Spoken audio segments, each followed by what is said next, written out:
أعوذ بالله من الشيطان الرجيم بسم الله الرحمن الرحيم وهو الذي خلق الليل والنهار والشمس والقمر كل في فلك يسبحون صدق الله العظيم. ఇంతకుముందు గతంలో వాళ్ళు తమ యొక్క ఈ భూమి ఆకాశాల వైపునకు తమ యొక్క దృష్టిని మరలించరు అనే విషయం చెబుతూనే ఇంకొక విషయం కూడా మానవులకు తిరస్కరించేటువంటి మానవులకు అల్లాహ్ సుబ్హానహు వ తఆలా ఇలా తాకీదు చేస్తున్నాడు. ఏమని? రాత్రిని పగలును సృష్టించినటువంటి వాడు సూర్యచంద్రులను సృష్టించినటువంటి వాడు రాత్రిని పగలును. వహువల్లది ఖలకల్ లైల వన్నహార్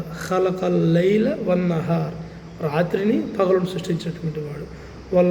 వశంస వల్ కమర్ అంటే సూర్య చంద్రులను కూడా పుట్టించినటువంటి వాడు అల్లాహే అనే విషయం చెప్పబడతాను. అలాగే చెబుతూనే కుల్లు ఫీ ఫలకి యస్బహూన్ అవన్నీ తమ తమ కక్షల్లో తేలియాడుతూ ఉన్నాయి అనే విషయం చెప్పబడింది.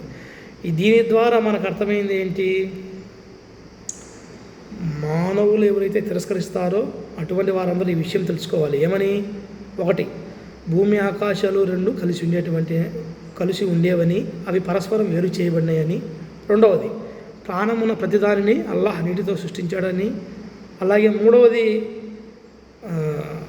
భూమి దొల్లిపోకుండా దానికి పర్వతాలను పాతామని.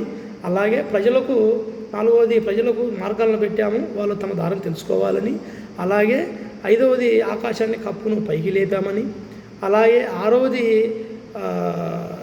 కప్పు పైకి లేపిన తర్వాత వాళ్ళు తమ ఈ యొక్క సృష్టి వైపునకు ఎందుకని దృష్టి పెట్టడం లేదని అదొకటైతే. ఏడవది, ఈ యొక్క రాత్రిని పగలను సృష్టించినటువంటి వాడు, అలాగే సూర్యచంద్రులను సృష్టించబడినటువంటి వాడు అల్లాహే అనే విషయాన్ని గురించి చెప్పడం జరిగింది. ఇంకా లాస్ట్ పదవి ఏ విషయం చెప్పండి? అవి భూమి ఆకాశాల్లో తమ ఈ యొక్క సూర్యచంద్రులు రయ్యింపగులు అయితేనేమి అవి తమ యొక్క కక్షల్లో తేలియాడుతూ ఉంటాయి అనే విషయం చెప్పబడింది. ఈ 10 విషయాలను తిరస్కరించేటువంటి వాళ్ళు ఎవరైతే ఉంటారో అల్లాహ్ను విశ్వసించినటువంటి వారు ఈ యొక్క 10 విషయాలను దృష్టిలో అనేటువంటిది పెట్టుకొని జీవితం అనేటువంటిది ముందుకు సాగించాలి అనే విషయం ఇక్కడ ఈ యొక్క సూరతుల్ అంబియా 30 నుంచి 33 ఆయతులో తెలియజేయడం జరుగుతుంది.